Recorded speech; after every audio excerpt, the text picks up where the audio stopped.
Welcome to the 3 Knockdown Rule. Starring Mario Lopez and Steve Kim. Presented by Hustler Casino. Hey guys, don't forget to like and subscribe to our show on YouTube. It's fun. It's funny. I break this guy's balls. His wig looks crazy every week, but it's still worth doing it. Check out these badass shirts we got right now. Check it out. Even though Mario's on it, you'll still learn something, and it's still some insightful analysis. And then I bring the funny, and I don't know what he brings. No. What are you talking about? I'm the star of the show here. You bring the grumpy. Oh, but the grumpy. Anyway, like and subscribe. Yes, 3 please. Knockdown We Rule. appreciate you. Ladies and gentlemen, the 3 Knockdown Rule brought to you by Hustler Casino is in effect. I'm Steve Kim, and I'm joined by Mario Labor Day Lopez. Hey, that has a nice ring to it right there. Kind of catchy. That means we're going to take a show off. Yeah, huh? it's been a while. It's been a while. All right, shout out to Smoking Tim Frazier, too. All right, on this final show for the summer, the bout sheet, Tank versus Jake Paul. Big news and notes, Ask Mario, and Final Flurries. And we just want to let you know this podcast is sponsored by Hustler Casino, LA's only luxury casino. Every Monday from 2 p.m. to 10 p.m., you can win $1,000 every other hour with the Cash is King poker drawings. Just play to earn your tickets. The more you earn, the better your chances at winning big. Stop by, get in the game, and see how big you can win at Hustler Casino, or find out more at hustlercasino.com. Round 1. All right, big news late last week. And Mario, I can't wait to hear you because you love these freak shows. November 14th, State Farm Arena. We're going to be in good hands on Netflix from Atlanta, Georgia. Jake Paul is taking on a Tank Davis. You're right. I do love a freak show. I do love a circus. Huh? I love a big event. However, I don't love this. And I'm gonna tell you why. Because come on, man, the freak show and the circus has to have a level of parity here. The disparity in size is obscene. My guy went from calling out Anthony Joshua, the former heavyweight champion, to now the lightweight champion, and Tank Davis. It's gonna look like it's an exhibition, correct? I'm assuming. Is it an exhibition? Because here's the difference. Okay, let me rewind. I do like a circus. I do like a freak show. Like, I do like when Mayweather decided to fight McGregor, two biggest guys in the sport, but they were about the same size. They were essentially the same size. That made sense. I like that. And Mayweather earned that right because he had built up enough equity. He had enough championship Hayes bouts. in the barn. Exactly. Hayes in the barn. His legacy set. He's already a Hall of Famer. What bothers me about this on many levels, and McGregor too, same thing with McGregor. What bothers me about this is, first on Jake Paul's side, you're calling out all these names. You scream about legitimacy. You threaten to sue people if they say they're not going to take you serious or if it's rigged and this and that. And you're out here fighting a lightweight, bro. You're a heavyweight. You weighed 220. In your last fight, you're 6'1.5", 220. You're fighting a dude that's 5'5". Hello? That fight's 135. I don't even know what to say. There's not even a fair catch weight. It's not. Are you kidding me? Of course there's not a fair catch weight. Now, you can't ask to be taken serious and not have a serious form of competition because the physical disparity is too big. I don't care how talented Tank Davis is, and he is talented, but bro, when you're coming in 7 inches taller, 65 to 75 pounds heavier, I'm sorry, but size matters at some point. And here's the thing. I can't imagine it being sanctioned. Now, if it's an exhibition, to go back to one of our favorites, Rocky III, when Rocky Balboa had an exhibition against Thunderlips, Hulk Hogan was coming in at almost 7 feet, 300-something pounds, and I think they listed Rocky at 202, 5'10", something like that. Okay, it's an exhibition. Everybody's in on the joke. If that's the case and this is an exhibition, I guess it makes it a little bit of an easier pill to swallow, but still, it bothers me. If it would have been against someone a little bit more his size, or even slightly smaller, like a Beterbiev, or Benavidez, or even if you're going to go heavyweight outside, an Andy Ruiz, who's been calling him out. That I would like to see, but those are dangerous, real fighters. Tank is a real fighter, but he's so much smaller, It's not to be taken serious. So that's what bothers me. Yes, I do love a fun event. It's this opponent and the matchup that I'm having issues with. I can see why Netflix wants to get into this business again. The last fight with Tyson did a lot of business. But I think opponents do matter. And you can't really get mad at Tank for wanting to get the bag, especially on the heels of a very controversial fight that a lot of people thought he lost. Lamont Roach. With Lamont Roach. So, look, and I wouldn't even have a problem with Tank taking it. I still have a problem with the event itself with Tank taking it.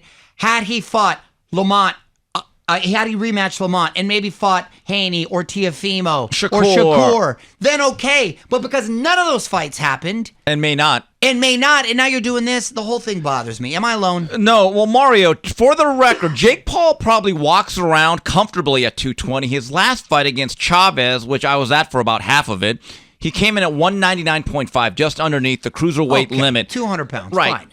But here's the issue. In modern-day boxing, above 147, this is one of those things about if it's an exhibition, you have special rules, right? Well, below 147, you go 8-ounce gloves. Anything above 147, I believe it's 10-ounce gloves. So you got to figure that out.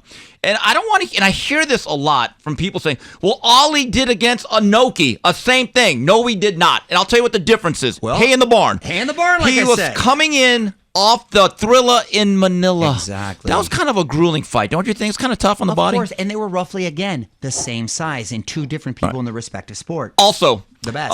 In 1976, when that ill-fated event happened in Japan, you know Ali actually had 4 fights, real fights in between. He fought Jean-Pierre Koopman, a very difficult Jimmy Young, who was good enough to, guess what, beat George Foreman, send him into a 10-year hiatus. Then he fought Richard Dunn, and the third fight at Yankee Stadium, Ken Norton. He just does one of those fights, and it's almost much more justifiable than what's taking place today. Also, that's the biggest factor, though. Right. That hay in the barn, that's the biggest factor. You're going to go side, but when you're over here clamoring to try to claim to be the best, and you're not even fighting the best in your division, it becomes a farce. Also, when Muhammad Ali fought Lyle Alzado in Mile High Stadium in 1979, there's this. It was actually on NBC. One key detail: Ali had basically retired. Yeah, he's not holding anything up. And again, he's at the very tail end of a great career. Well, that's the thing. I think this is Tank's way of saying, look, I'm on my way out. I don't think he's had his heart in it for a while now. And I think he wants to get this payday, and maybe he bounces after this. Do you feel bad for Lamont Roach? Because I know I do. I do, absolutely. Absolutely. I mean, people are. And I feel bad for fight fans. Yeah. People wanted to see that fight again. Well, no, people are now ripping Lamont for get this, wanting the rematch.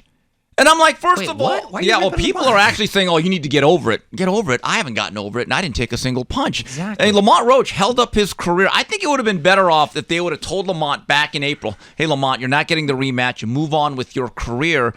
Because Lamont Roach is a type of guy, he needs a dance partner. I don't know what he's going to do. But Mario, let's look at the other side, though. These freak shows, wherever we think of them, do well. Netflix, when they did the Mike Tyson fight, they had so many viewers that actually shut down their servers and everything was buffering and delaying. This thing's going to do big numbers commercially. So with that said, is it then good for boxing? No, it's not. It's not good for boxing. Look, again, I'm about these events. I'm about raising the profile. But the disparity is so huge that it's farcical. Physically, that it's farcical. Even when he fought Tyson, they were about the same size, yeah, weight-wise and everything. So you get to just visually, it's going to look ridiculous in there, bro. He's coming in at 6'1.5", and the dude's 5'5". It's going to look ridiculous. It reminds me of that line when Rocky and Mickey are looking at Thunderlips coming to the ring, and they're announcing, why are they carrying him? And he goes, why are they carrying him? And the other one is, how much do you think he eats? And Mickey goes, about 202 pounds of raw meat. Coming in at 202 pounds. Yeah, exactly. The other thing is about Jake Paul. This is where I will give him credit for running a business. November 14th will mark 364 days since the Tyson fight. That'll be his third fight. Ironically, he's the busiest fighter, like kind of in the game. Look, he's P.T. Barnum. I'm giving him credit. He's carved out a really nice niche and great business for himself. But you can't ask us to take you serious. And you can't expect to be ranked. And he's ranked now with these. The whole thing is just like, look, get your bread, do what you got to do. But Don't piss on me and tell me it's raining. I'm just wondering what Piers Morgan's going to say about this event. He went a little overboard last time. So on the record, Mario Lopez loves freak shows. I do, but just not this one. Just not this one. Not this one because of because of the reasons I stated. Yeah. Do you not agree with No, me? I'm with you on that. 'Cause when Look, if he would have fought Andy Ruiz. I'm in. Putting the I'm thing. in that one. I'm in that. I'm in. They're about the same size. Yeah. You know what I mean? They're about the same size. Andrew Ruiz kind of a character for it. That's legit. But I think he knows Andrew Ruiz probably put that work in. You know what I'm saying? And speaking of P.T. Barnum, there's probably a sucker born every minute still to this day. I had heard about the rumors of Jake Paul, Tank Davis in the lead up to Lamont Roach. Believe it or not, I heard, but I thought it was a joke. No, but as soon as it was a draw, I said, no, you got to take care of this, right? I guess not. That's not. Like, I'm still a purist. I am. I get it's a business, but it has to be a sport once in a while, doesn't it? It does make Roach look good. It does make it look like he's avoiding him, like he's ducking, like he said. Yeah. I mean, doesn't it? But now he's got to get to work. Now he's got to look for his own fight. To work. Yeah. All right. Well, that's it for round 1 of the 3 Knockdown Rule. We'll be back. More of this show brought to you by Hustler Casino. Catch it streaming live right on YouTube. Welcome to the big leagues, kid. $1.2 million.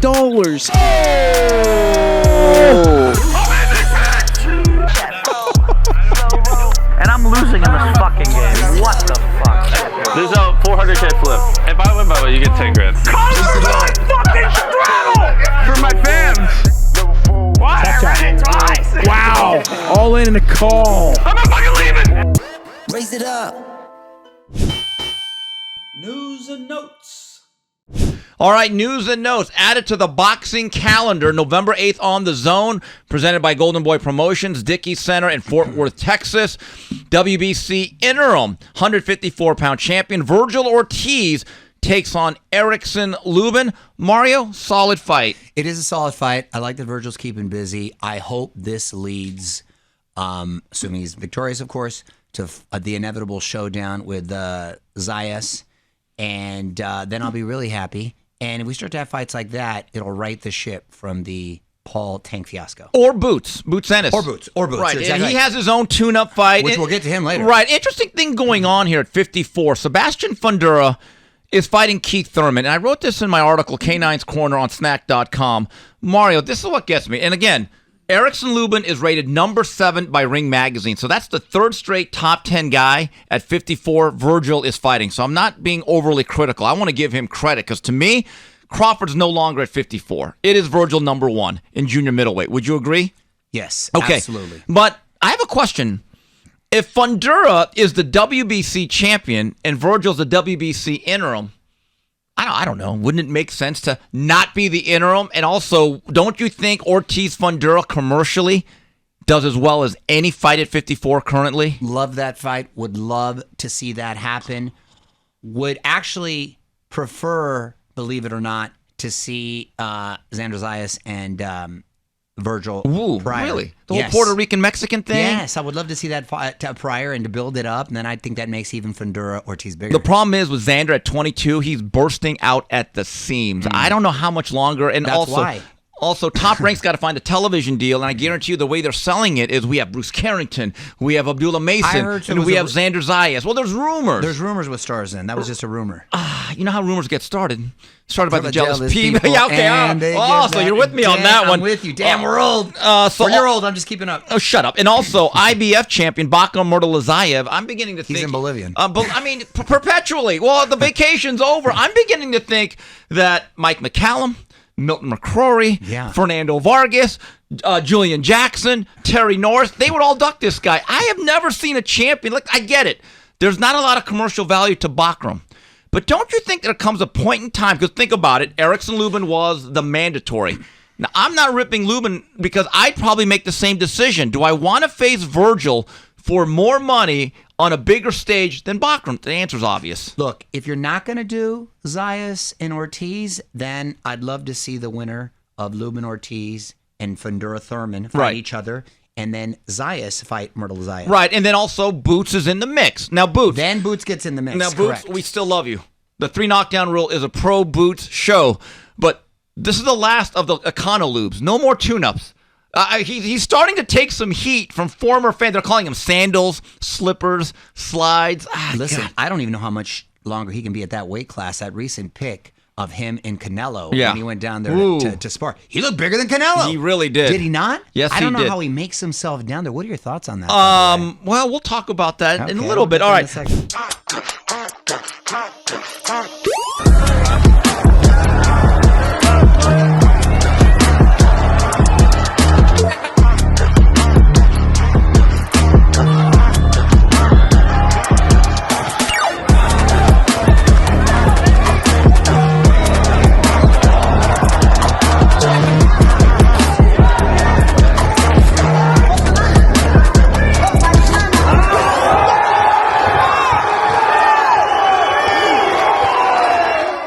All right, we're back. And hey, folks, are you looking to get involved with 3 Knockdown Rule and sponsor our show? We have some spots available. Please email us at info@boxbid.io. Once again, that's info@boxbid.io. Boxbid is an online platform that helps professional boxers connect with their fans by providing exclusive Fight Week merchandise, memorabilia, and sponsorships. You can even buy a shout-out on boxbid.io, who handles our sponsorships, and we are proudly working with boxbid.io.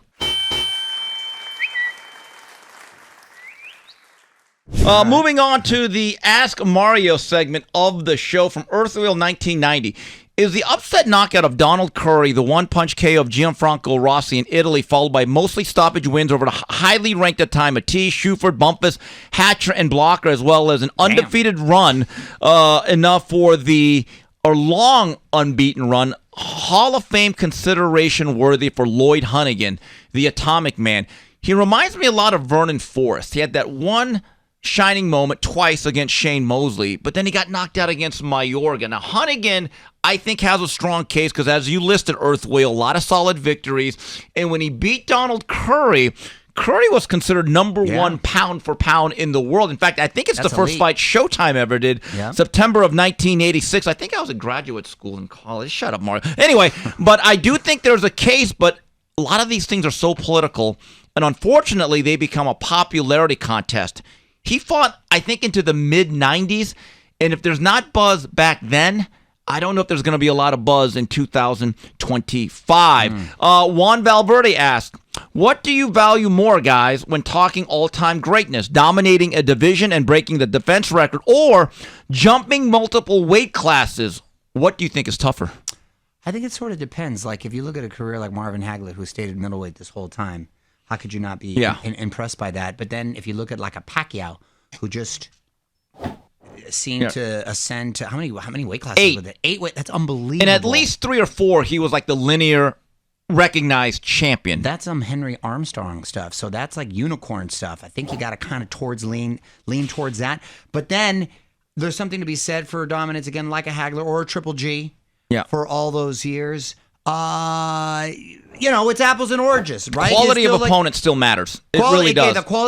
Still, it's still impressive. You go up. Right. I don't care. But Mario, still but a lot of impressive. You're times, able a to lot of these catch 3-4 weight division champions in the modern day era, they're picking out the 4th best champion for 4 straight weight classes. And you have to kind of go back and do some research and say, was Adrian Broner, who's a 4-division champion, was he ever the best at any division?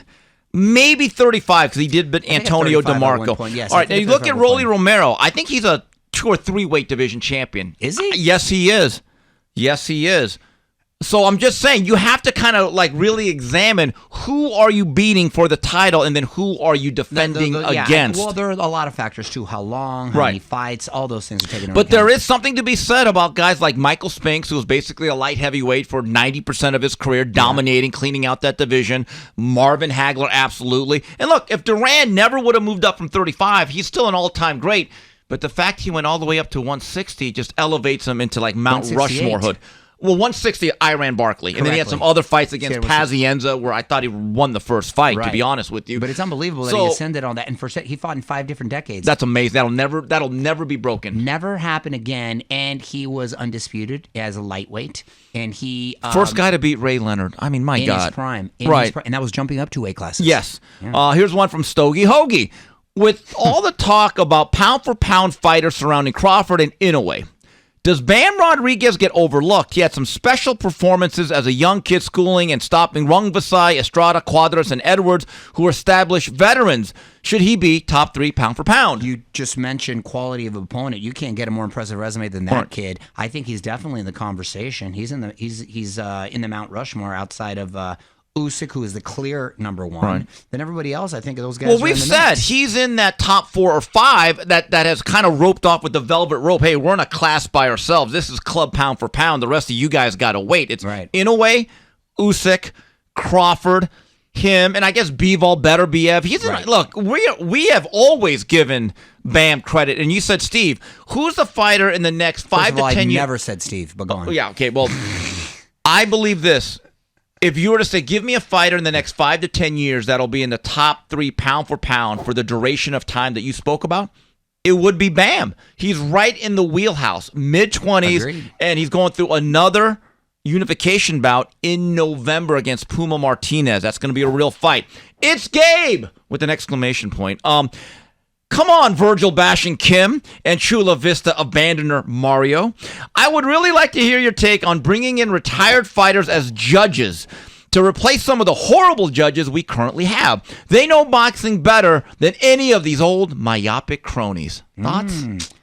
I don't know if that's necessarily the case. Those myopic cronies have literally judged hundreds, sometimes thousands. But isn't that the problem? Of fight. Well, they know what they're seeing. And wait a minute. They do? Really? Well, it depends. It depends, right? I don't know. I feel like sometimes certain fighters may have certain agendas. You don't think they're biased? Oh, maybe a little biased. See, you're more. I'm not as cynical. I'm not as cynical as you are. Well, I'm cynical, Kim. That's what I know you are. Well, I have a question then. Let's say skeptical, not cynical. Well, yeah. So I have a question then, and I'm not knocking you, but I do believe certain fighters like certain styles based on the way they fought. Well, that's exactly what I'm saying. Their own experiences in boxing may color like, oh, that guy's always gotten every break. I hate the ace. Exactly. The other thing is, oh, wait a minute, that guy's with my former manager who I still like. Well, that's what I said. There's a lot of ties where I don't think that'd be necessarily the case. But to think that former fighters would just call it 50-50 without having their own biases, I don't think is true at all. I agree. And I think you're running into the exact same problems. I just think you need better quality of judges. And these guys are more entrenched than Supreme Court justices. Sometimes I'll watch an old fight, Mario. I'll be bored. I'll go on YouTube, some old fight from HBO, 1997. I'll be, all right, and the 3 judges, and I'll be like, oh my God, that guy's still judging.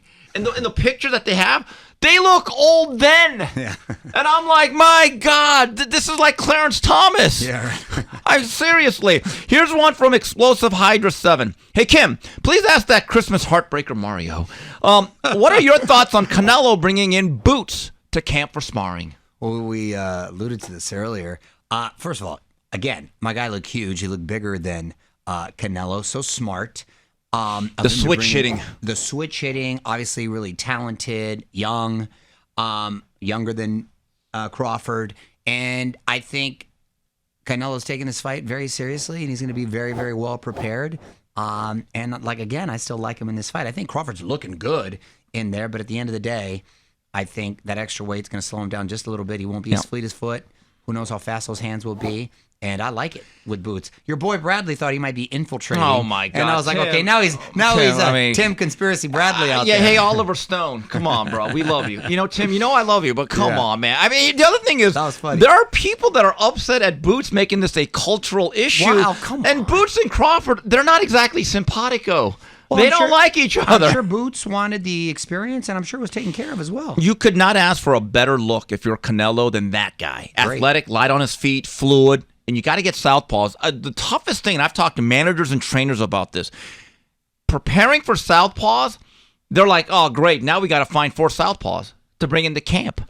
That's the toughest thing. And by the way, those guys make a lot of money just for going 4 rounds every other day because, quite frankly, the scarcity creates value. Exactly. Here's one from our guy, Sanch. Ask that Golden Boy apologist, Mario Lopez. Will he make the trip to Japan next May for Inoue Nakatani and finally act like Rudy Hernandez existed, unlike the time he shined him on at the UFC card? Those allegations will never leave you. First of all, that was proven to be a lie. And I always show him a lot of love. I'm a big fan. And yes, going to Japan is on the bucket list. We should do that one. That's the Super Bowl. I really want to be able to do that. We got to get some sake, pour some Sapporo. Yes, I heard the sushi's pretty above average over there. I'm Yeah, penciling All right, that one in. It's a heck of a flight, but we've been on long flights. And here's one from the Picasso of Twitter, Kevin the Trucker. Hey, what are your college football predictions and Super Bowl predictions? We know it's the you versus who in the championship game. Well, by the way, I'm going this weekend to Miami. Big game against Notre Dame. Who's the number one? Is that Texas, right? It is Texas, Penn State, and Clemson, Penn basically. State came back, Oh, Penn State. Most of their good players came back. So they're solid in wrestling and in football. Yes, they're good. They're a real school there. How good is that Texas quarterback? Arch Manning. I've never seen what is that? Is it son? Is that Arch? That is the Peyton's son? brother's son, Cooper Manning. It's not Cooper Manning's son. Yeah, and by the way, Cooper was a wide receiver, and that's why Arch is a little bit faster. The gene pool is not not Eli. But the kid's got the goods. That's what they say. We don't know yet. He's played 2 games. Okay, well, we'll see. I'm watching these top 10 lists of the best college players. So, like, Jeremiah Smith, right. Caleb Downs, right. Lenora Sellers, Nussmeier, all these guys. Like, right. A lot of production. Then it says, like, I've had lists that say Arch Manning as high as number 3. You know he hasn't even thrown 100 passes in his life as a Texas Longhorn. Wow. And as for the Super Bowl, Chargers? I know you're going with the Chargers. You're going with the Chargers every year. Every year I go with the Chargers. One day. One of these days. One of these years. You never know. And here's one from Jeff Zimmerman. This is interesting. If Errol Spence comes back, and now Thurman fighting Funduro, which if he pulls it off, would you entertain a Spence-Thurman fight that was once the biggest fight to make in boxing since Crawford was likely done at 54, win, lose, or draw versus Canelo? If Thurman pulls it off? Yeah. No, I would not entertain that. You can't That's a leapfrog. hot tub time machine fight. No, it's a hot tub time machine, and you can't leapfrog the other fighters we mentioned. Would much rather see that. Wow, it's been what? Almost 2 years or a year and a half? How long since we've seen Spence in the ring? That was July 29th of 2023. It's 2+ years since we've... 2+ years. I think he's That's a retired. Isn't he retired? Yeah, it seems like that. But it goes to show you when people say, well, we got to wait to this fight. Really? They waited so long that Thurman against Spence, it never happened. Exactly. You over-marinated this thing. Exactly. I think there's I'm going to write a column about how when people say, we got to build this fight. To what?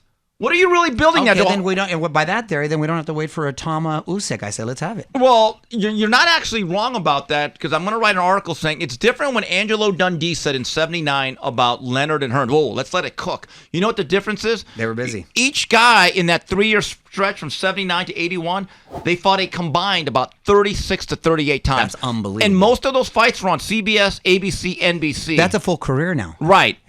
One last question from our good friend Clay Stevenson. Hey Mario, if you were not in show business, what profession do you think you'd be in? Did you ever think about that, or did it just happen so fast? Yeah, I think you never wanted to do anything I else. think I'd be a news broadcaster. Well, that's entertainment. That's still show business. You're in front of It's TV. news. Oh, give Well, me that's a why. break. No, but I Ron wanted to Burgundy be was still an entertainer. Yeah, I wanted to be Ron Burgundy, but for all the wrong reasons. Mexican Ron Dunphy. I thought they were only going to work an hour a day, and I was like, I could do that from 5 to 6. But it's not really an hour. Don't you have to be Of typing course, the I thing just up? thought that as a kid. All so right. I think I'd go and That's get still news. that's still entertainment, Yeah. though. All right. Well then. Math teacher.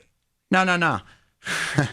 No, I'd be in that space, or I'd be in the behind. I think so. No, I think I'd want to you're do something doing like what you're space. meant to do. Yeah, It there you is go. what All it right, is. sounds And good. In if the you news. like your job, you never work a day in your life. Exactly.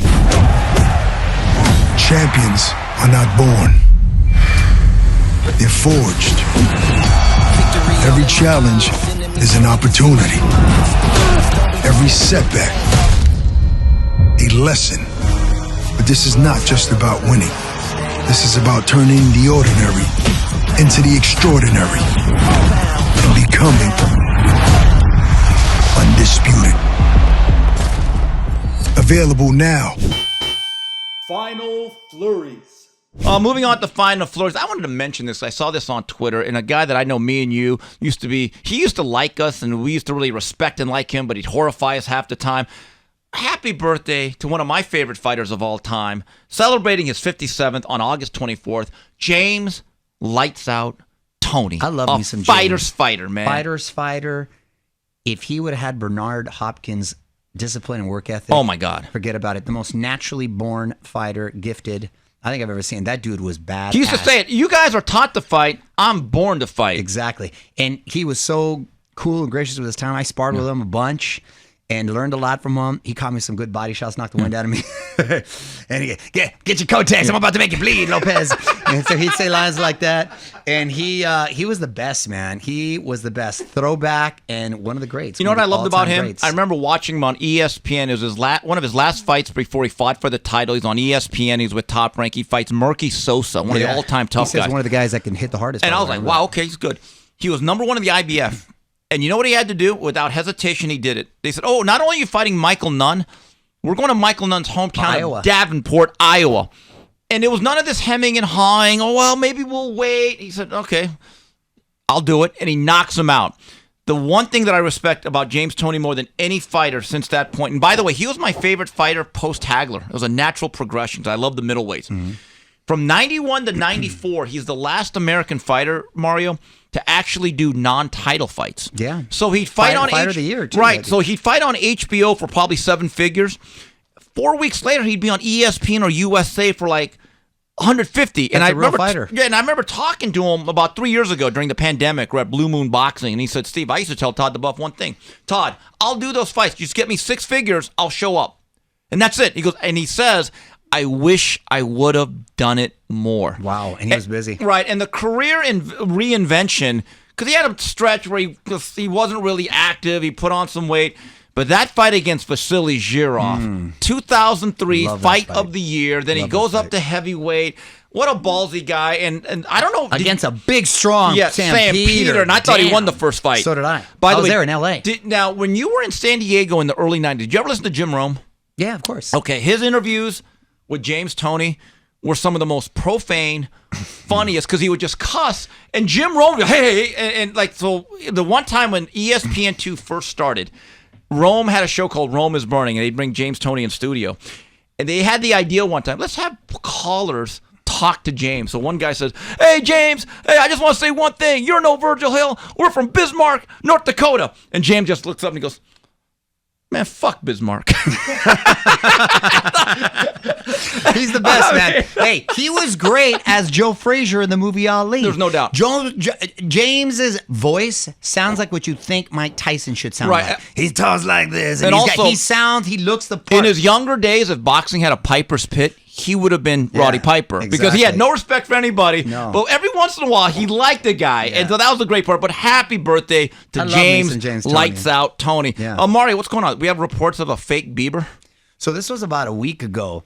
There was like the Temu version of Justin Bieber. This dude that imitated him, Temu Bieber, in Vegas. He got like $10,000 worth of bottle service, performed the whole thing, and he was like a slightly chubbier version. The tattoos obviously weren't the same. Oh, wow. It was so funny, but he ended up. Did he get arrested or he didn't get arrested? He just got caught. Right? He got banned from the nightclub, but he ran up like $10,000 in booze and stuff. It was great. Good on him. He did do a couple songs. Good on him. And the reason I bring this up, I mean, I thought it was hilarious, but the reason I bring it up is it reminded me of who's the dude that looks exactly like Canelo. Yeah, and comes to all the fights. No, Golden Boy throws him out now, though. He throws him out. Wait, I was telling Frazier, how much does he look like Canelo? He'd get swarmed at every fight. He gets swarmed at every fight. The dude, and he signs autographs. What do you mean Golden Boy throws him out? I didn't know that. No. Wait, you got to invite that guy in. Why are you throwing him out? It's Mario, hilarious. he used to be a fixture at StubHub, right? Yeah, I remember that. And it you started get swarmed. But there was a point where Golden Boy, and I don't know if Canelo said something,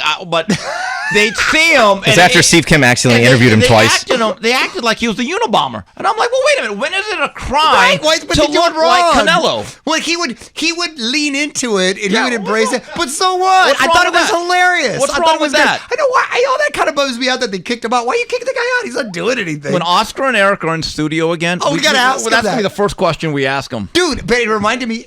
Yeah, that guy, yeah. Send that picture over. It reminded me of that guy. Because it's uncanny. It's uncanny. It's so funny, but it reminded me of that guy. And I'm like, maybe that guy, if he could go do a PA over Mario, he became so popular. Everyone knew it. Like, that's fake Canelo. Yeah, exactly. Nobody was really getting fooled. And I'm like, hey, Golden Boy, calm down, bro. That's exactly everybody knew was fake Canelo. And they still took pictures of him. That's a whole nother level when you become your own celebrity for being a fake version of a celebrity. It's like when you go to Vegas, you know you're not looking at Elvis. Well, you kind of know. That's exactly it. That's exactly it. That's not Elvis who actually married you. By the way, there was a report on People magazine. I got to put this. We'll put this on. This lady from Australia was visiting Vegas. left her whole family, fell in love with an Elvis impersonator. Not Elvis, obviously. So she left the building. She left the building. An Elvis impersonator. I'm like, what a random story to report, but it's the same thing. Right. Like the fake You Bieber, know what the you're fake getting- Canelo. You know what you're getting into. It's the best. Oh, I'm bummed to hear you got kicked out. But I don't know why that story reminded me of the kettle. I told you that you were getting kicked Final out of it. thing here, Mario, I know you're not a Cowboy fan, so you may not want to watch all episodes. 8 of them. I breezed through them. America's team on the 90s Cowboys. I'm just going to say one thing about episode 7, which dealt with the playmaker, Michael Jerome That's my Irvin. guy. Remember I was partying with him the other day. Yes, he was. Remember? What an honest guy. He has no filter. No, he he's just great. says, this is what I did. He's a great broadcaster, And they too. talked about the White House, and his nickname was the President. I love that. And he had one of the greatest lines about the White House, which was a house that of ill repute for the players. He said, man, we tried to do the wrong thing the right way. That's a great line. And so they That's a talk great about the line. mink coat that he wore to coat, Sure. the hitman that was out to get him. That whole episode is about him. I would maybe tune that in. And I like Michael. I know him personally. He looks great. I think he's a great broadcaster. I sent you a picture. I was partying with him. That's He's long big, ago. by the way. People don't realize how No, he's big a he is. big dude. Yeah. Outside of Jerry Rice in that era, is he the second best receiver? Him or Shannon Sharp. Really? Yeah, You Shannon put Sharp before the Shannon neck over- injury was a monster. And But Irvin's up there, right? Irvin once said, I interviewed Irvin one time. He said, Steve, I want to tell you this right now. He goes, outside of Jerry Rice, I think I'm the best guy. Okay. And this is how honorable Michael Irvin is, though. He said, oh, am I better than Jerry Rice? Oh, hell no. He goes, I had a poster of Michael Irvin at Miami. He goes, you know what Jerry Rice is? Everyone's like, what? He goes, that's Jesus in cleats. Nobody is Great better lines. than Jesus in cleats. Great line. Mario, this But is he did say a line like, I could catch a BB in the dark or a bullet. Well, as long as it was a Troy Aikman pass. Yeah, as long as the Troy Aikman pass, yeah. And by the way, it's exactly. great to see the footage of Jimmy Johnson at the University of Miami, episode 1 with the great hair. Oh, God. You know what's fascinating about that? Last thing I'll say is that the Cowboys haven't won since the 90s. 95. 95, and they're doing documentaries about him. Right. That's wild. But it's really about that era, though. It's like the... Still, though. Yeah. That's the point. But it's is fascinating, they're popular though. enough. They are America's team. They're still the focus, is what I'm saying. They're still doing America's team. Meanwhile, the Patriots won how many Super Bowls? They're not doing docs No, on them. yeah, they did. They're doing a... NBC did. There was a documentary that's a 10-parter. It was the on one of the- Peacock one? Yes. Huh. It didn't get as much fanfare as this one. Because they're boring. Well, that's what I'm There's saying. no White House. That's what I'm There's saying. no White Oh, House. okay, There's maybe no there's that. White House. They have Tom Brady. All right. Mario, this is a landmark achievement. We went through a stretch where we were on hiatus. This is the 100th episode. Is that right? We Of should the have had new tequila. we should We're going to have it on the next one. We'll have it on the next one. But All anyway, right. Mario, what are you doing for Labor Day Congratulations. weekend? Going anywhere? You know what? I'm actually staying in yeah. town. I've been traveling a lot. I'm staying in town. I'm going to check out the Dodgers. I'm going to check out a LAFC game. We got the big Korean guy. Your cousin's coming to play. Wow. Number 1 selling jersey in all the sports. The Korean player that's coming here for LAFC. I sent you that. Okay. So I think I'm just going to check out a couple of the local teams, hang out. You want to come over? Look No, I'm in Miami for the Miami Notre Dame game. Hard Rock, the madhouse of my Mario this fool's Cristobal. crazy. We need you. All right, we'll be back in a couple of weeks, and we're going to preview Canelo. Yes, and by the way, we are. congratulations, you're going to be on the call. Thanks, man. I'll be there, and we'll be hanging out. And be a good time. look forward to coming back this next week. All right, that's it for the 3 Knockdown Rule, brought to you by Hustler Casino.